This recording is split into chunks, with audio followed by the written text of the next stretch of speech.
Hello, in this video I'm going to show you how to remove the background from the video in CapCut.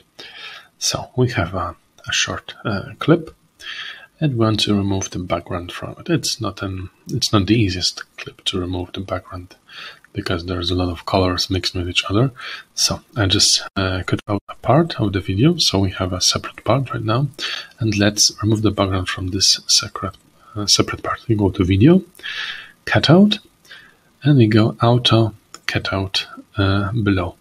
As you click it, it will start processing it, and let's wait till it's done. One moment more. Okay, it's done. Let's just see how it looks. So it's just cut out the sky, the sun, but since it's not the easiest video to cut the background from, there are some mistakes, but that's pretty much how we do it. Make sure to like and subscribe. Bye.